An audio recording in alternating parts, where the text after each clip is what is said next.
whatever they decide to pick. So I'm thinking, you know, what carry would be the best? Like, they could pick any carry they want. What would it be?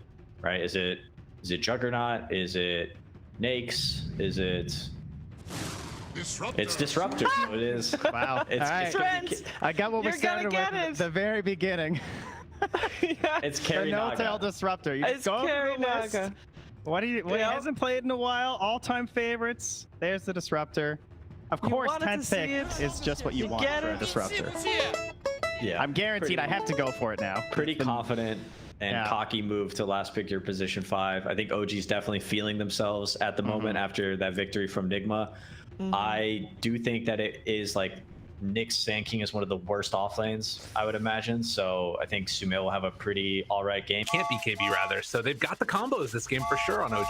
Yeah, I think it's actually the only thing you can't BKB now. I could be wrong on that. But even if you get Black Code or like a perfectly timed Ravage or Polymail, you can get BKB off. How Dota works is like nothing, like stuff happens on the same frame, but there's always an order. Nothing really happens at the same time, and BKB gets priority. However, Disruptor Eggs, it hits you during the sleep. So if it's already on, you can't get priority against. I think, okay, so Seb has gone for the no item build into, I'm assuming, a fast Ring of Health? I would like to see the Helmet Dominator that Ice pulled out the Singapore Major and 3-3 used in this tournament to great effect. But we'll see if he goes for Ring of Health for a faster hood, because there is a lot of magical damage coming out from Tundra, or the Helm of Iron Will. I'm pretty sure this was an Arkosh strat, if I'm not mistaken. Wait, what's our strat? The 0 item offlaner?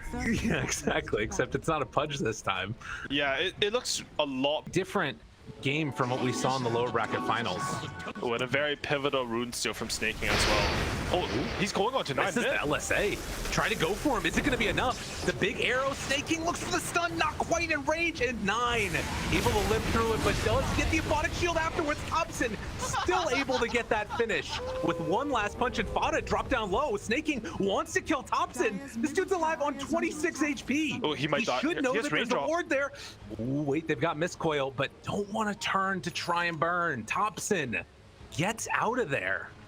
Oh, and that's a huge play. Anytime you have these lanes that, you know, you counterpick the lane with Lina versus Razor. Oh, and Soxa, he finds Fada as well.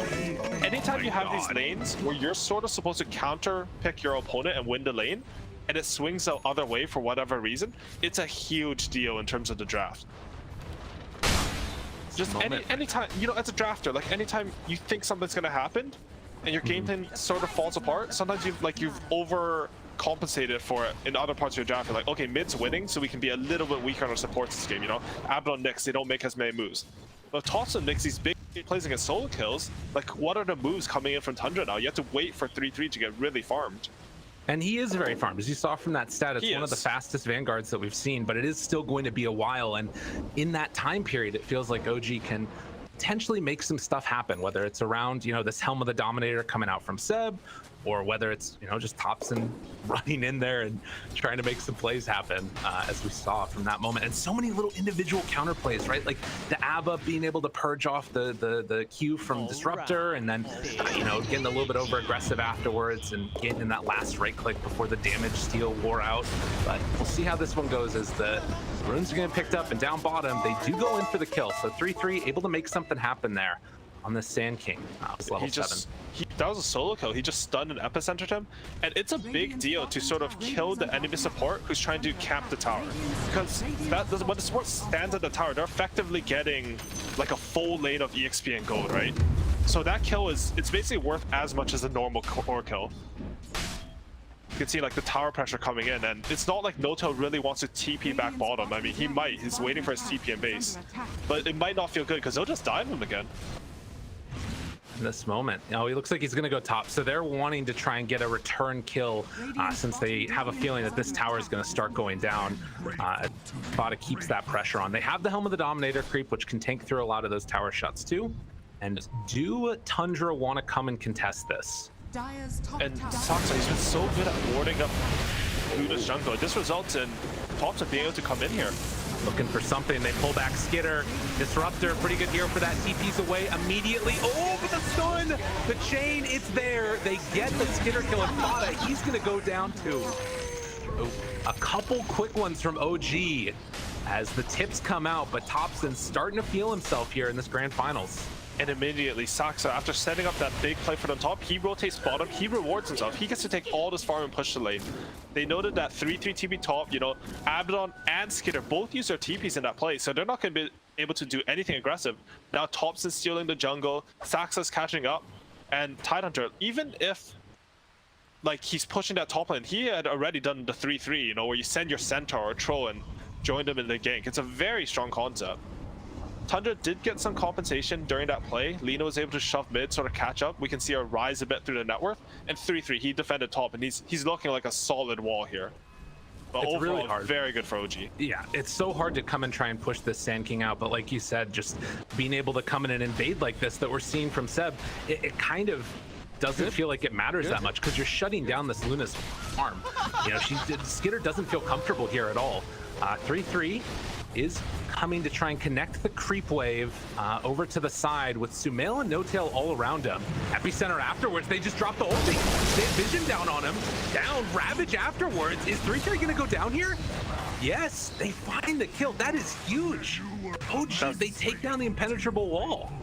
That's the biggest kill on the map, and honestly a little bit greedy from 3-3. He saw all the heroes top, but he just wanted to eco a little bit more efficiency. That kill does not happen under the tower, and honestly it might not happen again if not for the center creep coming up from Seb's HOTD. I mean, it probably would have. They still had Glimpse. But again, like, the value of this item on offlaners, this item fell out of favor a lot, I think, during this last patch. But it still gives you a lot of things. Like, there's a meta where offlaners always went for Helmet Dominator. Oh, is he gonna get Glimpse back to base? He can... Oh, he misses the Burrow Strike. Okay. Yeah. And now it's a long walk. He's gonna dig himself up something. He's like, I don't even want this creep. Give me back to that lane. But the walk out there is gonna take too long as tier 1 will go down. And mid, I mean, it's all just being pressured right now by OG. I mean, granted, it's less than 1,000 gold lead, but it feels like the sort of pressure that's being exerted on the map is definitely suffocating a little bit. Tundra did manage to get that bottom tier 1 tower though. Yeah, that is very big for them. It's not like this game's uneven. I think how I'm talking, it feels like OG are making these insane moves. The thing about it's just like the nature of their lineup as well, because you're running Lina, Luna cores. Both of these heroes want to farm a lot. Meanwhile, you know, Razor's gonna shove the lane in, go steal the enemy jungle. They've been very efficient on Tundra while all these plays are happening. You know, 9, he caught up on Mott despite the good play from Thompson mid, and he's top network now. They're going to Thompson here. And this is a big kill if they can find it, and they will. Laguna Blade comes out and the right clicks to follow. Just as we're talking about how, yeah, it's not quite as clean cut as it looks. Tundra do make that play to pull it back a bit more into their favor, and now they are wanting to probably want to hit this huge shine. Are they going for Seb top? This is a big kill. Blink dagger reveal. Jumps right on top. Oh, but they're clipping the wave as well. Seb, Ravage onto 5. Can that get him out of here, though? Snaking, moving forward. Doesn't have the mana right now for the stun. He's looking for that next round coming in. And they get out of here, though. The Song of the Siren comes out. They all spread. Ravage is already down. The only target that they can spot right now is Skitter. Do they go on to him? They have the arena afterwards. Spada pops that, and enough. Yes, he's living. Skitter able to go for the turnaround. The Aphotic Shield doing work, but Thompson turns now. 9 trying to make something else happen there, but the rest of Tundra still alive. Seb again getting out with 100 HP. 9 dropping down low, but able to live through it. Sumail now turns on to 9, tries to blow him up, able to find it, Snaking, also gonna fall. The only one left alive is going to be 3-3 as Sumail gets the triple kill. Very impressive showing. Blink out. Does he get away? They spot him over there. Do you have the net afterwards? Oh my goodness. Catching him off to the side, and the delayed 5-hero wipe is going to come out from 3-3 as Thompson gets that final touch. Good. What a fight. Good. And again, Seb, he's just living on 100 HP. His items just perfectly oriented towards the game. They're sort of outplaying Tundra in these fights. I think it's like right now, it was definitely OG's timing. Like if you have Naga Siren and you have Ravage, Static Link, Arrow, and Disruptor, like this entire lineup is tailored around the Naga Siren, which makes sense. It was the first two Naga Siren. It's very hard to fight into them until your course of BKB. And both, I feel like they've gone a little bit greedy on Tundra's side. Like Lina went for the Boots of Travels and Yo Scepter. I think at the major we saw a lot of Yo's BKB, and we saw from Miracle even going Boots of Travels straight into that BKB. I would have preferred that a bit this game.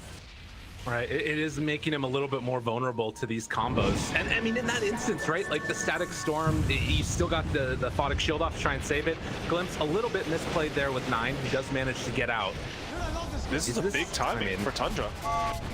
There's no Static Storm, so that means that the sleep is much less threatening. I don't think they'll get to do anything with it. They pretty much still need to farm their BKBs. Skitter is going to disassemble his Dragon Lance just to get out that BKB just a bit quicker, because he understands like the necessity of this item this game. But overall, like look at the net worth. OG, they're just pulling ahead. To be honest, going into this game, I thought if Tundra win this game with this draft, I think it's going to be 3-0, because I thought it was so hard for them to fight. I mean, they can still win this game because Luna, you know, there's a reason why she's one of the best 2 carries in this meta right now, in this tournament at least. But it's looking a little tough for them here. Playing a little bit on hard mode, and OG definitely taking advantage of it and making all the right moves constantly. We've seen this sort of, like you talk about, a little bit more brawly build coming out from Sumail that's allowed him to get involved in these fights maybe earlier than you would anticipate from a Naga Siren. Bottom 3-3 might get... Nope, never mind. Sai? They're smoking up on Tundra though. They need to happen on this map. They need to make some moves before the BKB and Lina is too far away. Look at No-Tail. No-Tail right behind. Ready to try and interrupt this. 9, he doesn't have his BKB yet, but there's the catch on a No-Tail instead. So they're going to try and find that finish onto him first. Seb still being brought down low. So kind of going on 2 separate targets, and they end up not getting either of them. Very weird moment right there. Arrow going to be off the mark. They're bringing in Sumail now. He has Song still. This looks really bad for Tundra as they're going to catch Snake King, try and bring him down. Do they have enough? Yes. Snake King will fall. Hobson did use the BKB right there, trying to TP out right now. Lina, but won't get out in time. Soxa cleans up Fada. And Tundra, just target prioritization, not quite there. I think maybe a little bit of nerves, maybe a breakdown in communication, but I mean, OG, they're playing really well. These heroes getting out on 100 HP.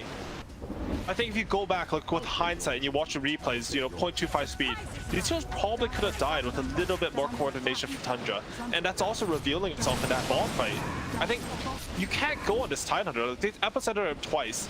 He hasn't even come close to dying for the initial epicenter. The Disruptor, he's a juicy 5 position there. Lina could have just walked over and right-clicked him a couple of times. But again, like this is hard. Like it's hard to play in these situations. You're in the finals of the TI qualifiers. You really want to go to TI, and I mean, this is sort of where OG shine, right? There's a reason they're 2-time TI champs. They definitely have that communication down, and whether it's whatever it ends up being, it's going to need to be a big change up from Tundra if they want to get back into this game, because 11,000 net worth lead at 22 minutes. This is OG just doing OG thing, and they've already queued up and have done the Aghanim Scepter on Seb. So now you've got minus armor working together with all the rest of this physical damage coming out from Naga, coming out from Razor. If they want to go into the Roche Pit, it feels like at almost any point with Song up, they can do that. The game is completely free. And Tundra, they're going to try and reclaim a little bit of map composure as they head down bottom. And Sumail, he almost has his hard finish. I don't think Tundra have the heroes to deal with the Naga Siren pressure on the map. So a lot of this game is going to come down to OG getting to make all the choices. Because, you know, you have more map pressure, which gives you more information and more vision, and your opponent, on the flip side, they get none of that. You see these cute plays from Fada, he's pulling the mid wave, trying to do anything to get his team back into this game. But they're just in such a commanding position. And look at bottom. Oh, looking for it. Skitter, you can't get caught here, my man. They pull him back in, have BKB TP out. And that'll be enough to get Skitter away. Now, do they lose any other heroes on the retreat? Doesn't look like it. It's back to farming again, but stick around a bit too long. Sumail's over here, and that might be enough to separate this. So it does look like they'll be able to find that pick off onto Snake King. Good movement by OG to keep this pressure on. And now Skitter getting chased, doesn't have Ravage, and Skitter does have BKB. but they're going to slow him down a little bit. Sumail moving into position, does have that song available, pops the BKB, trying to run away, and that was a really good play right there. They do manage to kill off Sumail's courier, but forcing out that BKB and now getting that tier 2 tower, really good stuff from OG. You good? You good? Sumail, he's chosen because of the mess ups. You can't go for pure tankiness unless you're really far ahead of your opponent. You do have to kill at some point. Because of the last fight, I think he's opted to go for the butterfly. I think it's the right choice. He's also picked up the best item for Nagasaran, in my opinion. Spider legs. I thought I was gonna say quickly charm, but apparently now it's spider legs. The item is just too good. Dude, he's making space, but honestly, okay. Yeah. This is BKB out. These BKB timings, you were right. They're so strong in this type of a game. When you're behind, the only way you can come back against Nagasaran lineups is to figure out a way to fight them. Because you can't split push. Your map is always going to be bad. But what Nagasaran's weakness is she is a terrible, terrible hero who doesn't really offer any team fight of her own. Like, I play a lot of Nagasaran. She's a timing hero. You need map control. I think a lot of the people that think of Nagasaran would sort of say the same. You think of like your TZs or Almays. They always go for like this big timing aggression. Oh, they caught him. They catch him. The Impale afterwards, low on mana, has enough for the song, but the BKBs? What? Where are the BKBs? Oh, they're not going to catch him there. Oh, 9, he came in time. Pops that BKB, the Laguna Blade out, they find the finish. Sumail looking for more. No tail. If they get vision down, oh, 3-3's in trouble. He has his BKB for the TP out, though, if they want to use it. Yule Scepter, but the BKB TP, and he's away. They are... I thought that maybe they were going to stick around this top side a little bit longer and maybe push that tower, but wanting to go for the extra kills instead. OG, always the bloodthirsty squad. I think they're just constantly forcing out these BKBs, and I mean, I saw 9 during that engagement. While they're going for Abaddon, Seb was like sitting in front of his midwave, and he hit him for like a good 5 seconds on Lina. Seb did not care. The other thing I want to mention is that this Aghanim Scepter plus the Gush talent at 20 and 15 has really good synergy with OG's lineup, because Nagasaran Riptide is actually 8 armor and like max, and you can get the shard for another 4 armor. So if they ever win at like any engagement, they're always going to be able to take Roshan instantly. They're going to do a lot of physical damage if they can right-click them, which they can because they have so many combo spells off the sleep. Down, yes, they find that kill. Now Sumail turns, trying to find that kill now on the Skitter. What does he have left in the tank? Over to the side, no tail is there as well, snaking down to the ground. The Ravage though, for the turnaround, and they blow up Skitter. What a great combo from Seb. 9, trying to turn now into no tail. He finds that kill, he might just be able to clean up in the back line. Oh, they didn't put the kill for 9 as the right clicks come in. Triple kill for him. Burrow Strike tries to back away from Seb. Snake King gonna just sit there in the ground, a little pile of dirt, causing trouble. But what a turnaround from 9. Oh my god. This Lina, she's kicked in, you know? She was tickling that Tidehunter earlier, but as soon as she gets to this MKB, this hero does insane damage. She's a level 20 talent, which means that Fiery Soak is 130 attack speed per stack, of which you get 3. It's 390 attack speed in one skill. That's an insane thing, and with MKB, she just killed everyone. Sumail, he has 4k HP with a butterfly. It doesn't matter. Yeah, that is some scary stuff, and we saw there even the Razor dying while he got the link off onto Lina.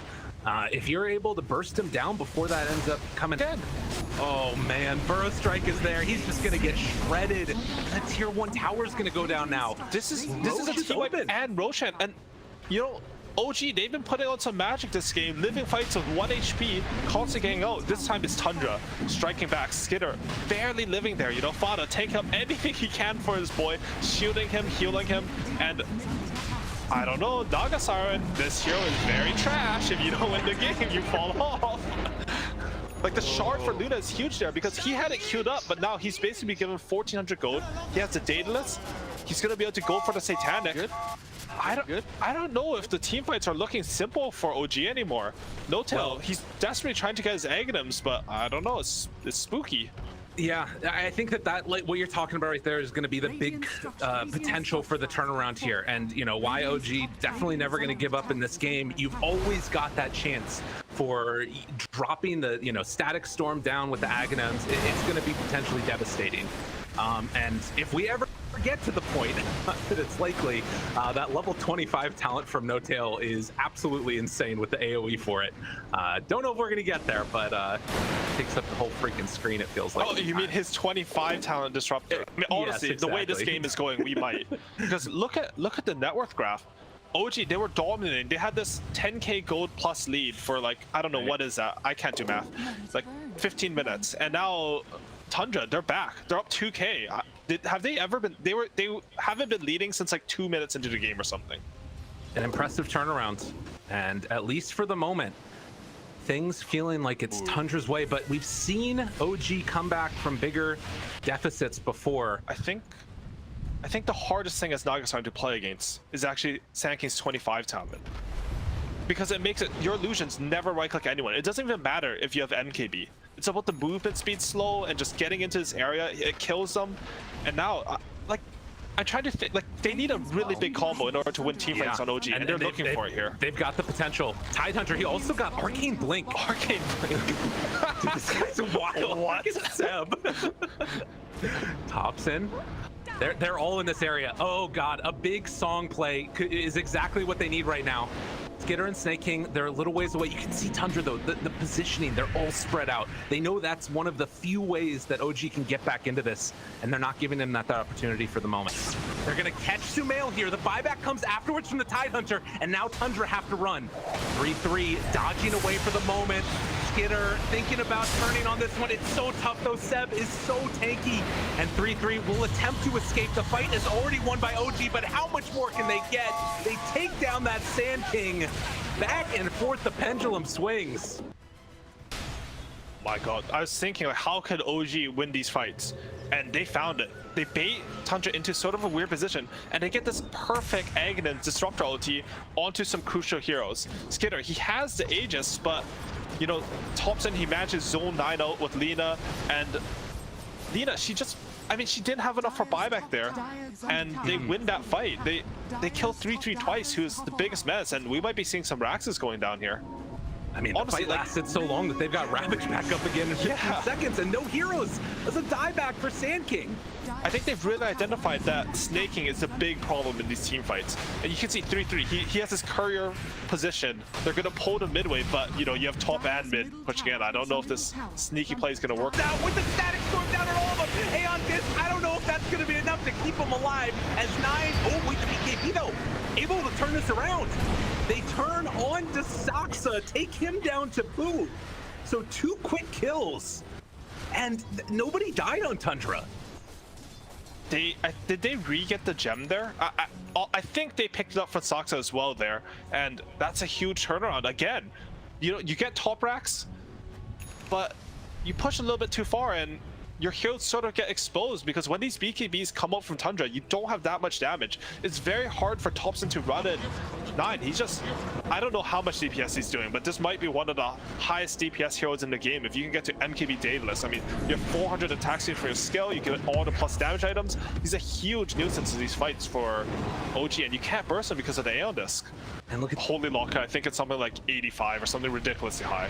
The numbers are a bit off, but that's another counter coming out to this Disruptor Aghanim, because, you know, you can even bait your team. They can get caught in it. There's no way you have enough damage to kill them during this Abaddon Eggs ultimate. It's such a smart choice by Fada.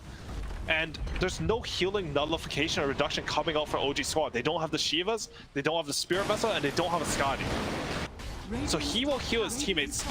Like, they can live through anything. That's my idea of the Abaddon Eggs. as long as Fada's not the one that gets caught, Yeah. I guess is the biggest thing.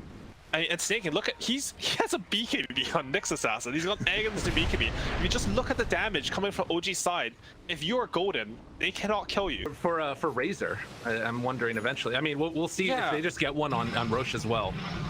Yeah, I think he wants it from Roshan. It does have the Aghanims. It's a very strong item. But right now, Thompson, he's just having problems running in. Like, you sleep and he BKBs. Okay, you just net him during the BKB. And then now you can 5v1 him because everyone else is asleep. Oh, or there just might not be a fight at all. I mean, Roche after that starting? timing, I think Tundra are gonna probably come and check out Roche, I would imagine. They don't have any Roshan scout though. Like they have to commit to a fight. Yeah, it's really, oh my God, Roche is going down. Do they have any inkling that this is going on? 3-3 is up on the high ground. He's got an opening here if they wanted to go check it, but I just don't think that they know. It's down, they're in there. Ward will drop. Does he jump after he spots the Roche coast? Doesn't look like it. Oh man, what a huge gift for OG. They still right have the there. ward here. They're going on to snaking. Thinking about it at the very least. Stun is out there. Sumail up on the high ground. Fata, he's all alone right now. Oh, gotta be careful. Snaking throws out that stun to try and attempt for the back away, but they already popped that borrowed time. So Aghanim's gonna be completely useless now, and Thompson goes for the wraparound. Just Two on buybacks. Thompson. Two buybacks on OG. Ravage used. And Tundra just convincingly win that fight. Honestly, I don't know how they won that fight. They completely, like, they had such a good idea. Okay, he has Aghanim's on Abaddon. We can just poke him until he uses his ultimate, but they didn't combo their spells. Sleep wasn't used. Disruptor ulti was sort of waiting for that sleep. They jump on Sumail. He doesn't get his BKB off. He dies. He's saving it for his buyback, but the fight's lost by then. You know, Thompson, he's popped his refresh orb already, and my goodness, it's just Tundra. Their team fighting just looks so superior during that engagement. I mean, and this was after like a really shaky early game from them. Like those let out when it seemed helpless, and Skitter doing it now in the grand finals. Do they stick around for more? Still 30 seconds with no tide. And I mean, his buyback was still on cooldown, but nonetheless, it looks like Tundra are gonna take the more conservative approach, back out, claim the outpost, and then be ready to go for round number 2 in a bit. But a 10,000 gold lead back the other way. The thing about this game is I don't think Tundra feel pressure to end this game. In OG, they always have potential to clutch. You know, you have Tidehunter with what the hell did I just say? You have Tidehunter with Refresher. You have Naga Siren Sleep with Aghanim's Scepter on the Disruptor. Oh my god, what did I just say there? That was so weird. Anyways, but the brain melts like overall, when we watch these I think team fights. yeah, this game's insane, and I don't think Tundra are feeling any pressure. Now they have another counter to the Disruptor Aghanim's. Turn into a devastating loss, but they find one. Toxa able to get the leap out of there. Seb throws out some more of these gushes in the retreat. Snaking has level 25. He took to 80 agility. He's gonna be a beast. What? Okay. I mean, it's good. You get a lot of armor from it. So 31 armor. Yeah, it's a lot of armor. And don't underestimate the late game Nyx right clicks. No joke, no cap. He does. He's hitting kind of hard there. Why not? Get an E-blade maybe. Why not? But That is the dream. The other thing that's happening in these fights is you get to that, that would be huge. Sumail trying to get to the, or does have the nullifier completed. That one, I'm not exactly sure what the main goal is. Ewells, I guess, and Wind Waker. Shadows, take us. sorry for who? I was clicking on The Skitter. nullifier. Yeah. Nullifier. For the Naga. Yeah, I think. I mean, it's for Aeon discs, right? Okay. So you can burst Alright, people in the Disruptor ulti. Skitter, he's picked up this Aghanim Scepter. Ooh, Nullifier does change the situation a lot. I mean, combined with the Disruptor Aghanims, Dire's bottom tower is under Tundra. right? This is so tense. They're very grouped up together. Good job pulling Got a them glimpse around. onto 9. Okay, Minotaur Horn coming out. So has that on cooldown for another 30 seconds. Did we get any flickers in this game? Nope, nobody's gonna free win. That's fine. Honestly, I don't think Flicker would be as impactful in this type of game. It's like the team fights are too, like they're too sudden with big AoEs. Like Flicker's really good when the team fights get really spaced out and you know you can outmaneuver people. I also want to mention while OG were trying to force Tundra back to base, Tundra did go back, but Skitter actually managed to pick up an illusion rune, and you can sort of see like mid and top lane they pushed the They're crap waiting out. for somebody to show. Gem bought by the Naga. Seb's still up on the high ground. He's just being this wall in front of the rest of the team. I think they know exactly where all of Tundra is. With those Naga Siren illusions, it's going to be able to push the super creeps Back. Dalai's alive, and oh, they caught 3-3 in the glimpse here. He missed another ball strike on it. Oh, but the blink out after the Yules. Well played. So 3-3, able to get away from that catch. And again, OG, after leading, that lead vanished quickly off the back of some solid Tundra plays, now trying to pull themselves back into this. Blink forward from Seb. Yeah, they saw. Come fight me. They saw. Onto Skitter, trying to figure out what else he wants to get. Maybe a moonshot or something, but it's going to be a smoke up. No G, they're holding this high ground. They have good vision in the area. Fada is going to walk up that hill. 3-3 jump. Shivas catches onto one. Disruptor. It's not a bad one to get the Ag Scepter afterwards. Not going to do enough damage. Song of the Siren comes out. And the slow. They have great vision here. Fada drops one up as he tries to walk up to the high ground. Thompson going to have that BKB out. Fada ulti pops. They get the glimpse, and then Fada with the walk away. Things getting very awkward right now. Do Tundra want to stick around for any more? Good stun. LSA afterwards. Gonna connect now, trying to bring down Thompson, but great force staff, keeping him alive. Laguna Blade not gonna be force staff coming from Saksa. Seb trying to live. They get a good stun there onto Skitter. Fada, Fodic shield, back away. And another round of these weird back and forth fights. I'm biased back. Roshan is up in 10 seconds. Radiant are scanning. Spooky. Oh, look at this. Look at this read from Seb here, though. He knows that, guys, we need pressure on the map because they're going to get Roshan. We can't fight them right now. I only have 0 Ravages. I mean, Ravage on a 30-second cooldown because, you know, it's a 74. No tail. He already fought back. Gets the ulti off, but now trying to get away with the BKBs, the chase down. They find the stun. They get the kill. There is no static storm in this fight, but the Ravage, is that going to be enough? 9, he got his BKB off, right-clicking 7 to death as he too will fall. Does have buyback, but he doesn't have a Ravage afterwards. Will have Refresher in 10, but this looks like it's going to be Tundra's Roche. And, you know, I'm sitting here with my full information, wondering why they're not doing Roshan. Of course, they have a Naga Siren. They're going to sleep the Roshan, clearly showing why I'm analyzing the game and they're playing in these finals. Because that's just insane. I would have went for that Roshan, lost the game. Tundra, cool-headed, despite all the pressure, despite this game being so hard from the start, they're making really good decisions. They secured a Roshan, they secured a team fight, and therefore it looks like they might be on their way to securing this game. No, they forgot that you don't get vision in the mark. The jump forward, though, will we reach it? Thompson pops the BKB. They back out on Tundra as the buyback came from Seb. Minotaur Horn already used. BKBs. You have them available on Tundra.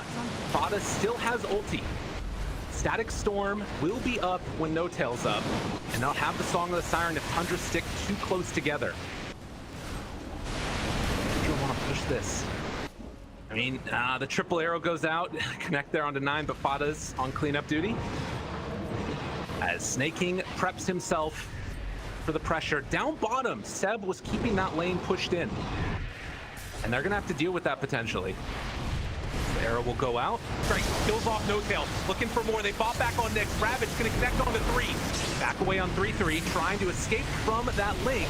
Managed to do it. No more refresher. Second Ravage though takes down Fada. No ulti. Skitter dropping down low. Can he lift up? Oh, the Satanic doing so much work, keeping him alive. The turn now onto Sumail. Snake King moves in, finds the stun, gets the Vendetta hit, and now eyes on the prize. Tundra wanting to take this game number 1. Do they have enough in the tank? Arrow goes out, gonna connect on to that Nyx Assassin down low. Song of the Siren afterwards. What do they have? They don't have the Static Storm. This would have been perfect, but No Tail is dead. Arrow not going to come out. It connects there onto Snake King, but they turn now, trying to bring down Thompson. No more BKB left. 3-3 drop in low, but Fada ulti out, keeping him survivable. Skinner turns onto the Ancient, and the throne will go down. Tundra in game number 1. Nani?